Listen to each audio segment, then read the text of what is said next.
Ayun na. Time check. Time check muna tayo. Alas 10:44 ng umaga dito. Pero tingnan nyo ang temperature, 93 Fahrenheit. So hot. Oh my God. So ayan po yung mga truck ng mga taga Mexico. Ayan, na cross-docking din. Cross-docking. Ayan.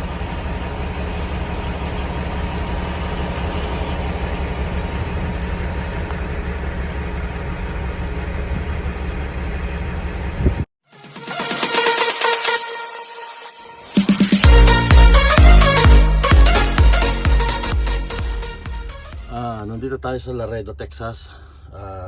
Just 3 miles away from Mexico border. So ito po ang sistema dito, cross-docking. Ito pong yan, yung load na yan, yung nasa harap natin ay galing po sa ano yan, sa Mexico. So sasaluhin ng mga US truck. At ang US truck ang magdadala sa destination sa parte ng USA, kung saan man parte ng USA. Kagaya nito, taga Texas ito, siguro dito lang yan, dahil yung mga truck ng taga Mexico hanggang dito lang sila. Ayun o, mga truck ng Mexico, ayan. Mas matanda pa ata sa akin, aywan, or baka mas matanda ako ng 1 taon, di ko alam. Ayan, so pangatlo na yan. Ngayon ang ating load naman, ay ito yung pangalawang trailer, yung express na yan, cross-docking din. Ayan, inantay natin yan, kararating lang niya. Yung truck na nagdala nito ay ewan ko kung saan pumunta, baka pumunta sa truck stop. Pinutol niya yung trailer at pumunta sa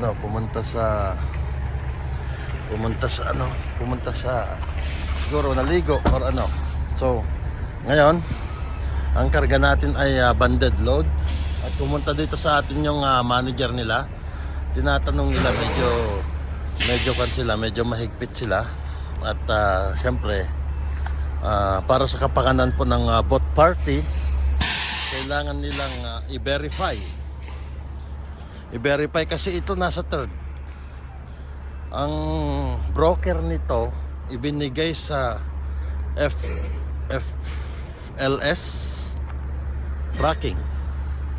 So ngayon ang nagbigay naman sa amin, load naman ito ng Dillon tracking sa Surrey. So ngayon confusing yung confusing si my friend, dahil ang ating truck ay Touchbill Transport. Ayan.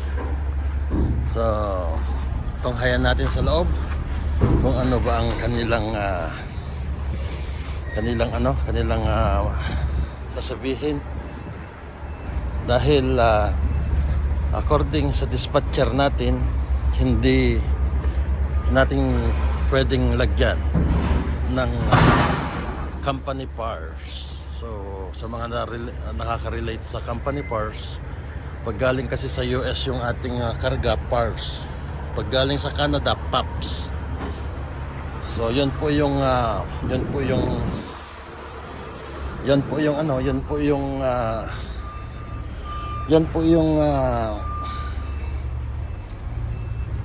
barcode ng company na i-clear doon sa border. Ngayon yun po yung naka-attach doon sa ACI, yung electronic manifest. So ngayon kailangan natin hintayin ay yung confirmation, kasi pumunta sa akin yun si si boss. Pumunta sa boss sa atin,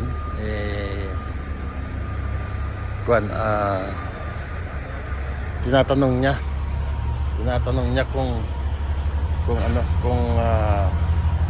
related ba tayo doon sa FLS tracking. So ngayon nag-aantay sila ng confirmation galing doon sa customer. So, ayan, keep on tracking kayo. Diyan lang kayo.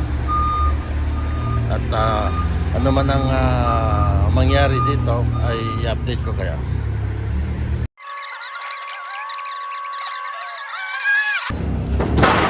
Kinakarga, pina-transfer na from yung inano kong trailer kanina. Ito, itong sinundan nito. Ayan o, tapos gusto nang mag-cross back. Yung sinundan trailer kanina umaga, kami pala, kami ang original na dumating dito ng maaga. So, na-scam kami. So, alas 9 pala sila magbubukas. Ayan, tatlo kaming truck dito kanina na na-scam. Nagbukas sila alas 9:30 na. So, okay lang kasi yung trailer nga natin ay hindi naman ganon. Kaya yung karga nga natin ay hindi malinaw dahil ang nangyari yung original na nakakuha ng load is FLS, and then yung FLS ipinasa kay Dillon Trucking, which is lahat po ito ay taga Canada. Tapos si Dillon naman ipinasa naman sa amin. Kaya ayun, si manager, yung papel na hawak-hawak niya kasi banded load niya. Kasi syempre nag-ano rin sila. Syempre naninigurado rin yan si boss. Ayun, sinakapin. Alanganin, sinakapin. Kapapati yung bosses alanganin. Kaya ito yung nabasa kanina. Kaya ang kinontak nitong si boss, ito, ting, yung FLS, yung original na nandun sa papel, dun sa banded, kasi banded load ito, kailangan natin ipa-cancel.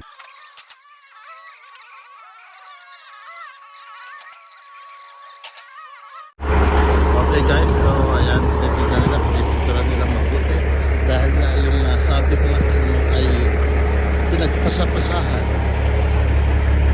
At mamaya meron tayong ikukwento mamaya.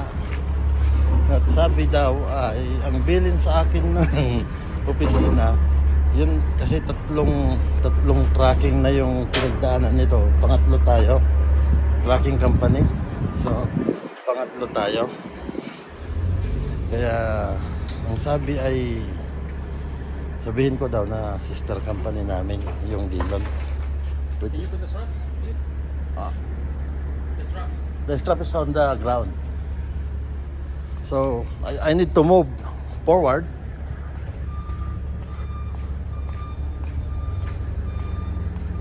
I need to move forward and take some strap. I got it. Yeah. So I just put it later on. Okay. So ito po yung ating karga. Ayan, banded load po ito. So konti lang pero mabigat. Konti lang pero mabigat.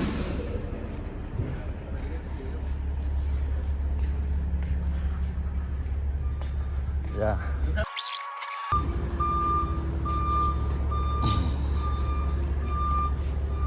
Okay. You're going to Colombia? Delta, Yeah. British Columbia. Yeah, British Columbia. Mhm. Delta. Delta, Okay. This British. is the cell number. Yeah. A1450067. Okay. 6-7. Sí, las va a poner ahorita, pero las dejó fuera. Ahorita se va a salir para que las pueda poner.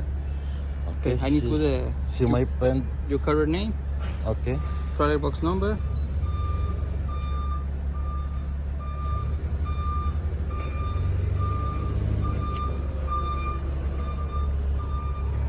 Your name and your signs, please. Signature here, Bob? Yeah. Anywhere? Yeah. Thank you. Welcome. Ayan. So, pumirma na tayo at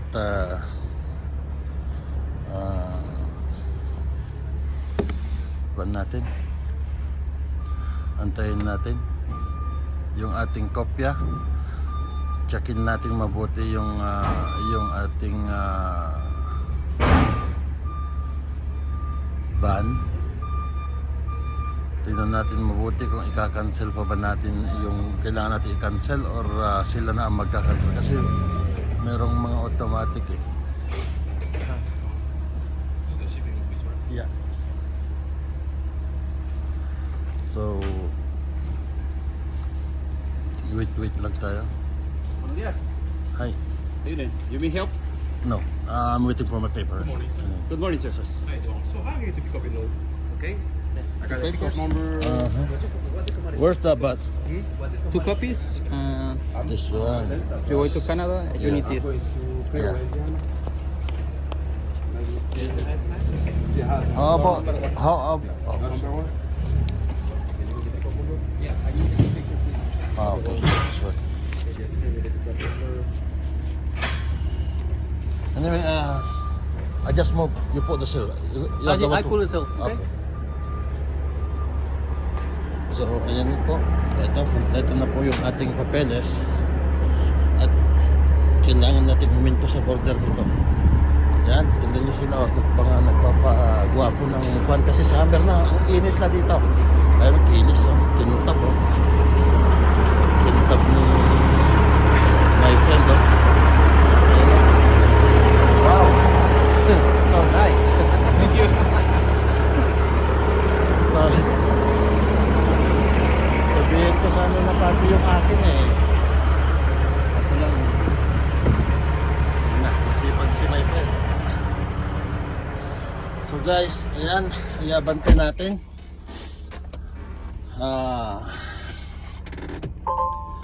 Dati nung nagpipick up tayo ng mga abogado, pag ganitong kwan may field officer, yung sa border security, babantayan niya yung karga, titingnan niya mabuti. Kasi kwan sila eh, diskumpiyado sila. Napakabigat oh. Kailangan natin mag-adjust ng axle. Nasa 70 dito sa drive natin. So ayan. Ayan na. Time check. Time check muna tayo. Alas 10:44 ng umaga dito. Pero tingnan nyo ang temperature, 93 Fahrenheit. So hot. Oh my God. So ayan po yung mga part ng mga taga Mexico. Ayan, na cross-docking din. Cross-docking. Ayan.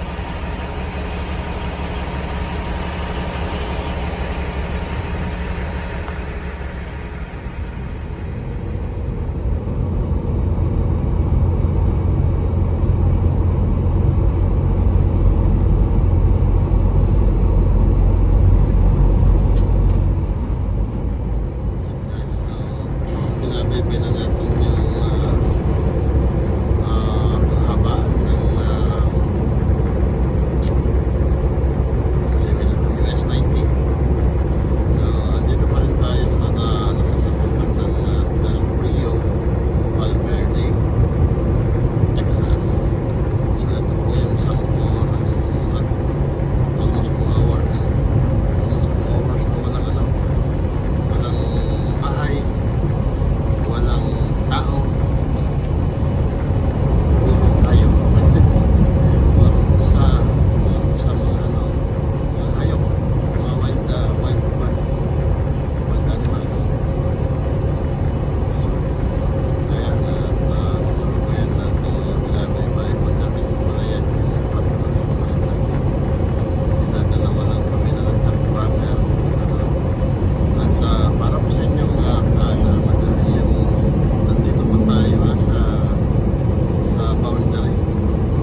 dadaanan dito kundi ka sumuot dyan sa kanilang mga ano sa camera lahat po. Ayan, makikita nyo. Pipicturean lahat ng sides, sa harap. Automatic po yan, automatic. Papaano ko sa inyo, papakita ko sa inyo.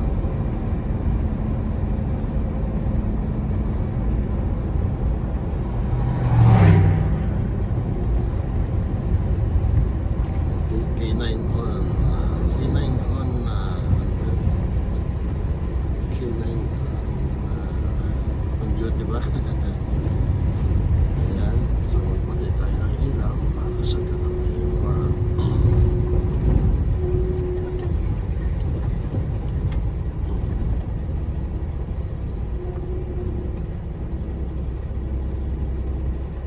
ayun po, ayun sinasabi ko sa inyo, puro camera ayun o.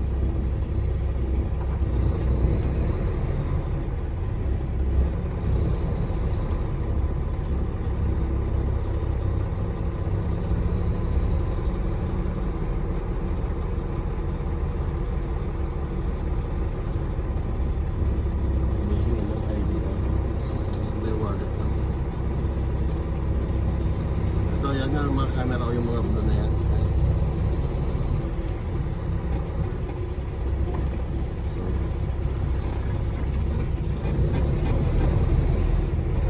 tingnan natin kung anong hihingin sa atin.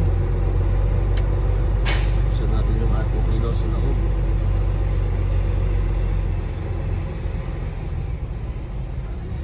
Hi, good evening. Anybody else inside? No, U.S. citizen? no. Where we are from, Canada. Can I see it, please? All right. Have a good night. Okay, have a good night.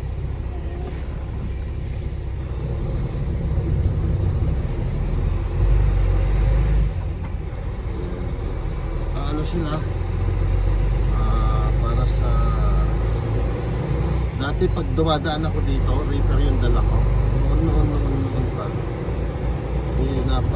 Pinapaamoy yung sightings natin sa mga K9 nila. US citizen, sabi lang. So, madali lang yung tanong yan. No? Ulit bro. Canada. Diba? ID? Yeah. I see? Okay, go. Tinitingnan mo.